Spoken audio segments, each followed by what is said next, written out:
Hopefully it will. I'll accept that one. So let's go. So I'll start with who am I? So yeah, my name is Ilkim and I was born in Istanbul in 1996.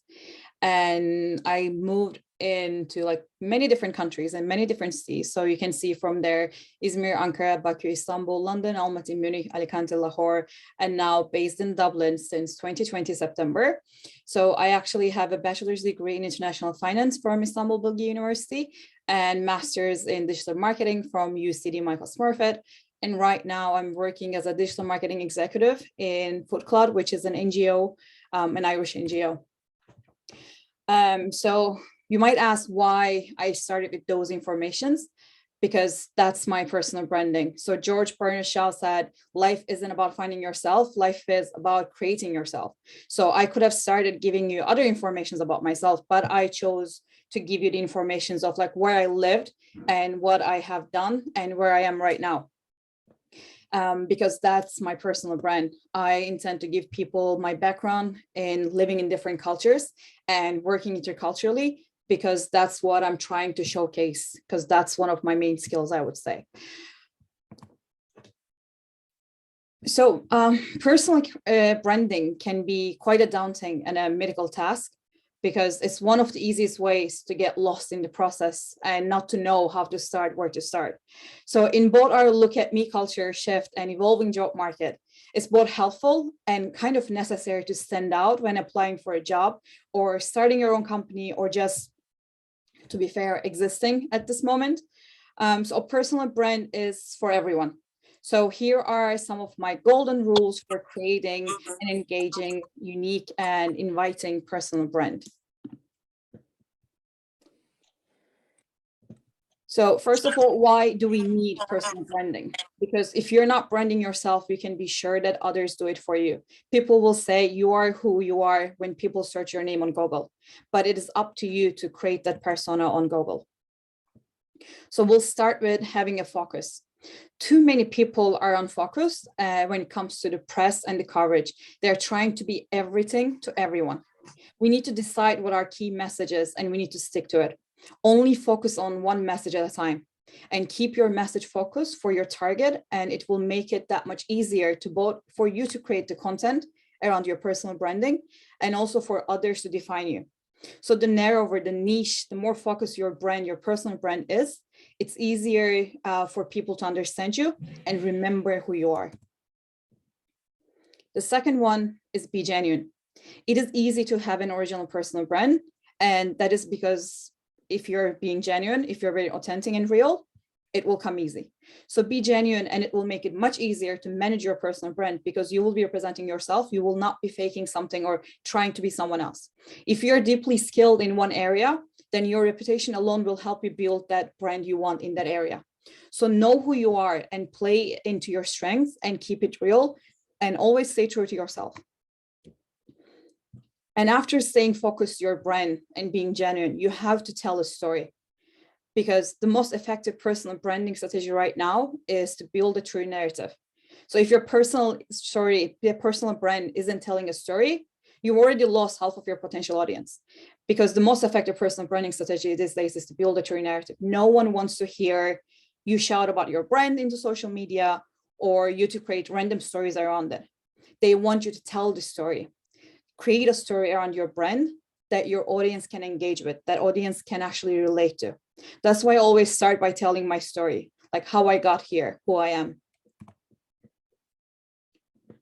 And some tips for the personal branding in digital age, because personal branding 10 years ago looked different, but now with the digital age, we have so much power in our hands that I wanted to give some tips on how we can take advantage of these platforms.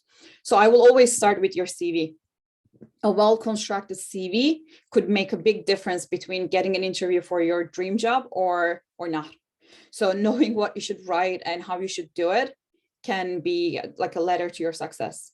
Then comes networking. When you have a strong personal brand, you also have a strong network.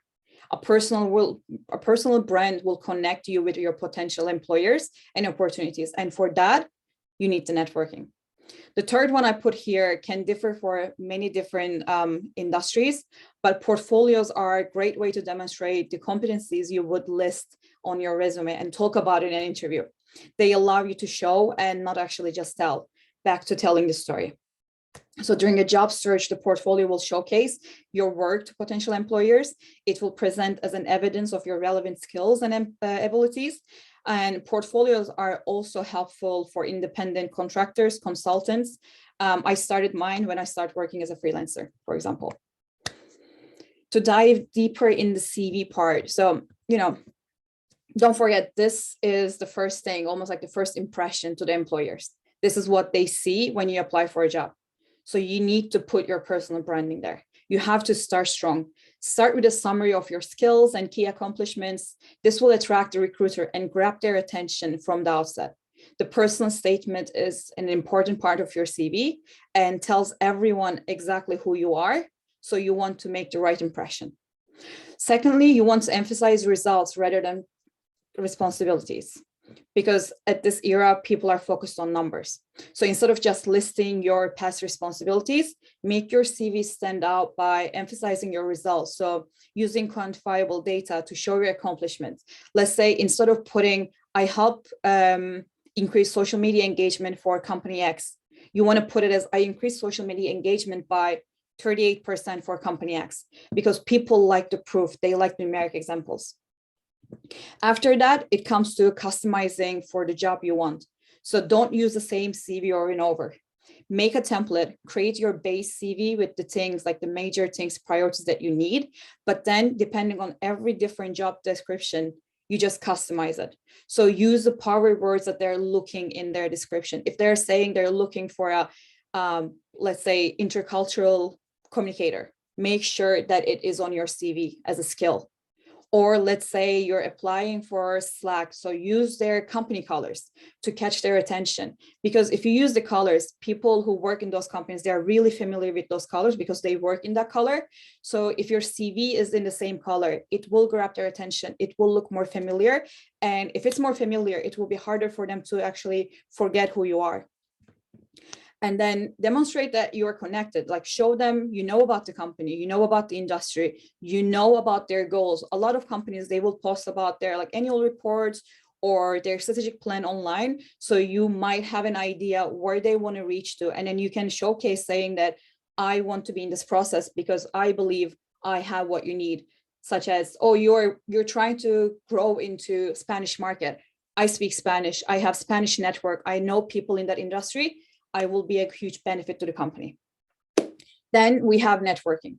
So many people assume that networking is only useful for like a job search, but the purpose of networking actually goes beyond than finding your next job, because networking contributes to your social well-being and helps you develop lifelong friends. You might be focused on the professional aspect of networking at the moment, but many friendships start in the workplace or at a professional function. So networking isn't just about taking, it's also about giving, which makes it fertile ground for friendship. So having more people in your life can help you meet your new best friend or increase your overall happiness. And again, yes, we're talking about a lot of things are professional, but if you're not happy, if you're not in a good mental state, then those things actually don't really work.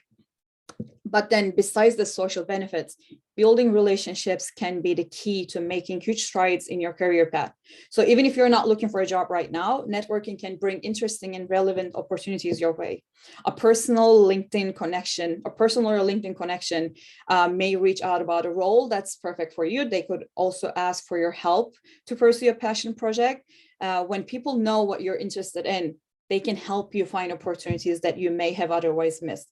There are a lot of recruiters are searching for keywords that you can actually have on your LinkedIn, which will lend you your new job, And then networking leads to exchange of ideas, which is why I'm using it most of the time right now.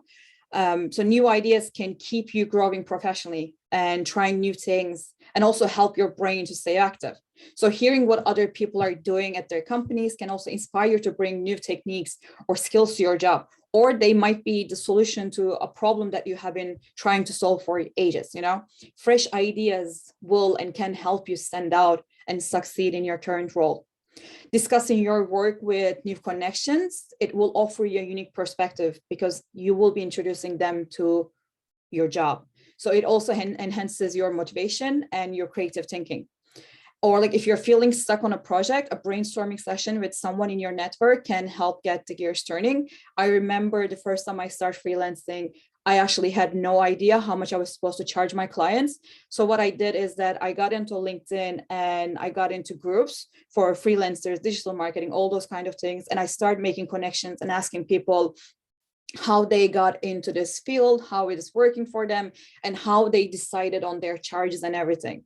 So again, it's networking. It can be the answer to anything that you're actually looking for.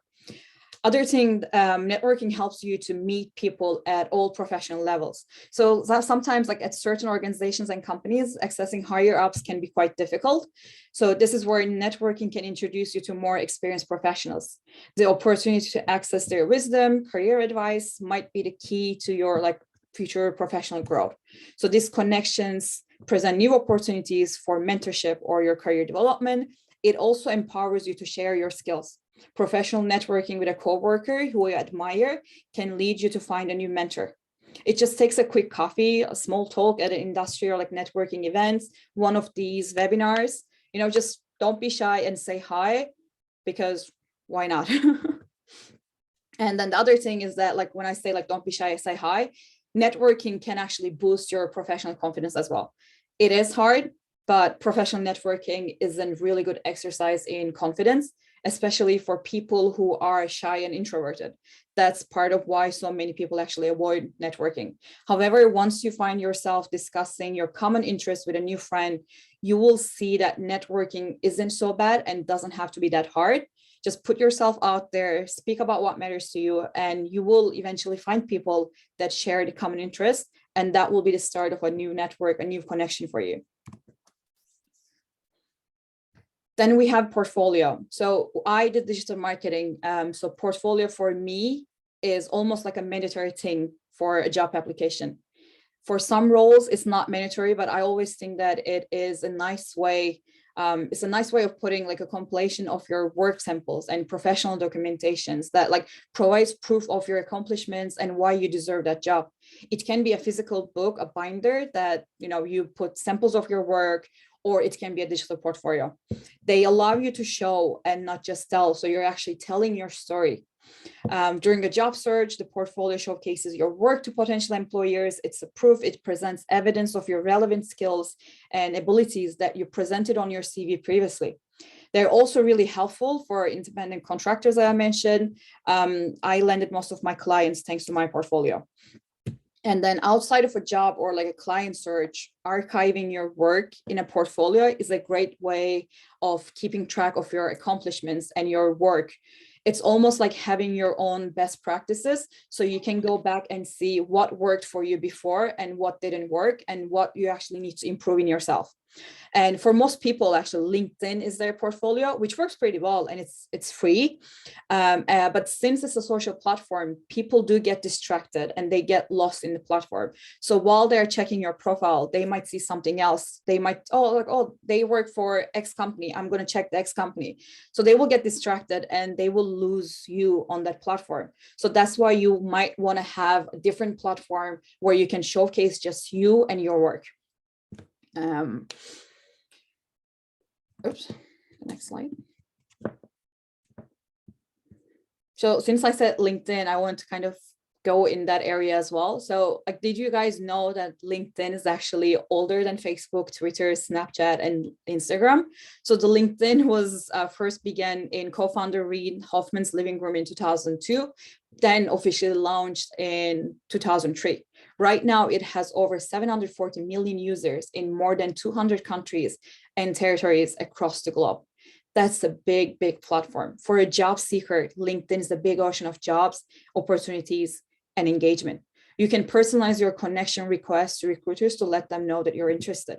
As I mentioned before, LinkedIn is a simple way to put your name on the professional map. Upload a professional picture, write a powerful LinkedIn summary that emphasizes your strengths and showcases your personality, showing your personal branding. And don't forget the photo, the bio, the banner, and to show your experience, project, language skills, but again, based on numerical proof. LinkedIn is also such an important networking tool for professionals. If you're an introvert and hate networking events like this, and you just don't want to, speak up, you don't want to text anyone, you can still be active on LinkedIn. Through LinkedIn, you can build a relationship with mutual connections, people in your field, and even your greatest role models. Like you can go and follow Barack Obama, for example. So to sum it up, oops, next slide. When it comes to personal branding, you need to have a focus, be niche, and then customize your personal brand when it needed. Be genuine, stay true to yourself, because there's only one you. Tell a story, be a storyteller to get people's attention. Make sure that your CV represents your personal brand, and you build that network, a smart network that will create meaningful connections that you will learn from. And showcase your work on your portfolio and combine everything. And put yourself out for discovery on your LinkedIn and just be out there. And don't forget, like, personal brand is a live thing. It's not just something that you create online. It's live, it never sleeps. So it is your identity. You are your personal brand. So represent it well. So that was it for me. I have my information there if you guys want to connect, or if you have any questions right now, I would be more than happy to answer. Thanks, Ilkam. So we have 2 questions from Linda in the chat. Oh, okay, let me go to the chat. What do you mean by genuine? Any tips on being genuine on social media? So being genuine, I think it depends on everyone. Like everyone can interpret a different way. But for me, being genuine is, again, my personal brand is who I am. And when I'm applying for jobs, for example, I will see, like, I will kind of have an idea for the person they're looking for, but I won't really tailor myself to fit in that role, because I want to stay true to myself. I want to make sure that, I'm a good fit for the role. And if there are things that doesn't really make sense to me on the job application, for example, that means that we are not a good match. Like the culture, maybe it's not going to work.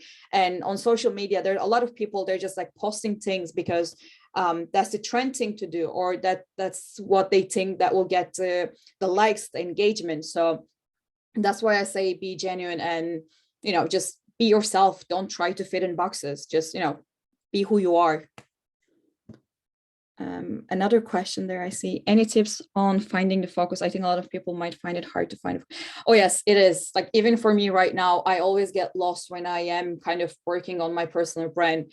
But I would say the focus is what you want to do in the future. So if you know what you want to do in the future, I always start from there and then I go back to like this year. So like if I say I want to be the best architecture in Dublin, that's my main goal. And then I'll start from there. So what do I need to do to get there? And then I build my focus and I create my personal branding for myself.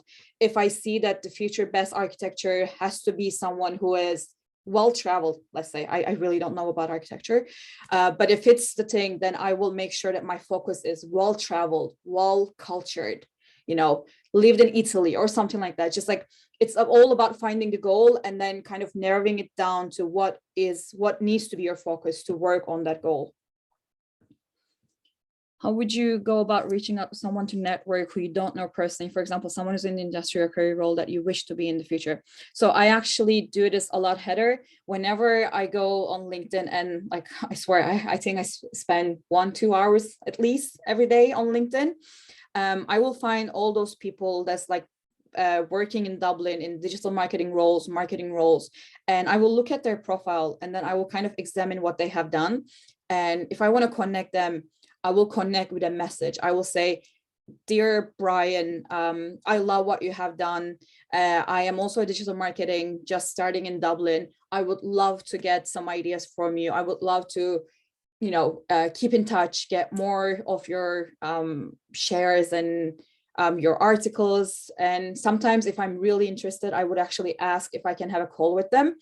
And I did meet a few people from LinkedIn that way. I just asked if they would be up for a Zoom call or just a text message or something, just so to kind of get to know them better and then keep them in my close circle. You mentioned including company colors in your CV. What if you're using classic CV like the one on the VMOC with no colors? Is that okay as well? Thank you, Audrey. Well, that's the thing. I actually never had a VMOC CV because as I said, you know, like personal branding for me is staying true to who I am. But again, I am from digital marketing. I am more on the creative side. So I know that this might be difficult to do, let's say for lawyers, let's say for finance people, for example. But I don't see why not you cannot do it, you know, like why not just add in a few colors, or you can even like with the titles you can play. Or for example, there has been a lot of videos on LinkedIn that people sharing CVs in a TikTok that are applying for TikTok, or creating Pinterest boards that were applying for Pinterest roles. So I think if you feel like it's a good fit for the company, if you feel confident, I would just go for it. For students with less work experience, how do you recommend building up and highlighting their professional experience as part of their personal brand? That's a really good question, Randall. I think that's one of the things that we all worry about when we are studying, because when you're studying, like you're trying to apply for something and they're like, oh, we need experience. And you're like, yeah, but if you don't give me a chance, how am I going to get experience?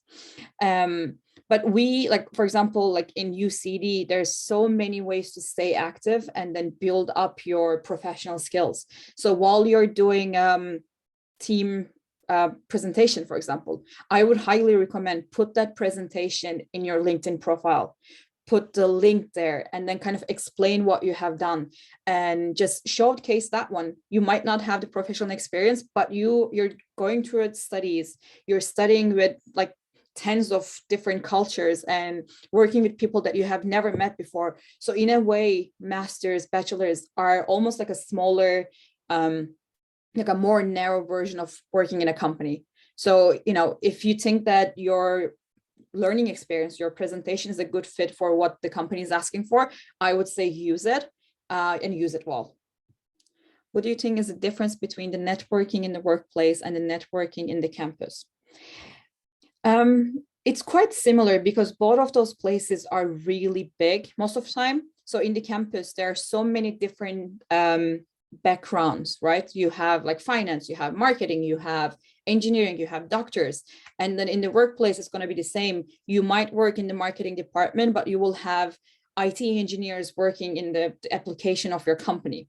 So it's always good to stay connected with people, because one thing that like not everyone, but like most of the companies looking right now is that they're looking for people who are not specialized in one thing, but they actually have a wider knowledge of a lot of different aspects in this, like in the same field. Let's say you're doing marketing. They don't want you just, oh, I'm going to do influencer marketing. They're not really looking for this anymore. They're like, oh, you know, influencer market, or you know, SEO, or you know how to write content. That's great. And you know, web design. So it's just like that. Like if you network with a different backgrounds, you're just going to improve yourself. You're going to hear something from the IT engineer saying, oh, this X thing is going to be the next thing. And you can use that in a different connection that you will make in the future. I don't know how to create my portfolio. Any tips on where to learn? That's a good question, Ellen. I've been there and it took me quite a while to learn what was the best practice. What I did is that I went on YouTube and then Google, and then I started searching for portfolios. And I realized there was just a lot of information. So you might get lost in that one. Instead of that one, I went back to LinkedIn and I started checking freelancers' LinkedIn pages. And in some of those, you will see that they have their portfolios. So that's what I started doing. I probably checked like 20-25 digital portfolios websites before I created mine. So I took pieces from all of them, things that I liked, things that I didn't like. And then I created my digital portfolio. And after that, I actually went to Julie Scara, our head of digital marketing, the coordinator, and I asked her if she can help and she can just give me like a professional feedback. Like, what does it look like? If you were to hire a freelancer, would you hire this person? So I would say, you know, once you collect what you want and you don't want on your portfolio, just ask around your colleagues, ask around your teachers, and get like really honest feedback. And always be open to feedback, because if you don't get feedback, you would never know what's working and what's not working. For example, for the presentation example you mentioned, which section in LinkedIn should we put them in? I think on LinkedIn at the end, there's a part that says projects. So if you look at mine, for example, you would see all my UCD projects there listed with my team members and everything, and like small description of what the project and the course was about. And I would say that's a good place to put in your projects. Even your exams, like language exams, for example, or your certificates, like all those things, like your volunteer experience. And sometimes the webinars you attended, you can always create a post around them, and you can tag people that you have met there, and then kind of just build on that network. And because like networking is easy, that's like the base. I think building connections after that networking is what matters, because then you're being genuine, you're being real, and you are, you know, like giving something and you're receiving something, and then there's a genuine connections that's being built between people. And I think that was the last question. Thank you, Linda. Is there any more questions? I think no. Well, thank you. Thank you so much, Ilkam, for taking time out of your evening to speak with us. This was a really helpful and insightful presentation. And I'm definitely going to be using this moving forward, especially as we head into the job application season. Perfect. I'm so glad to hear. And like my information is there. And if you type Ilkim Ertin, like my name and surname, you will probably find anything and almost everything about me. So if you want me to check your CVs, LinkedIn, or anything like that, I promise you I'll get back to you. I just cannot promise on the timing, but I promise I'll get back to you. Well, thank you so much. And a recording of this will be sent out shortly. So thank you, everyone, and have a great evening. Thank you. Bye. Thank you. Thank you, Ilkim. Bye. Thank you. Bye. Thank you. Thanks. Bye.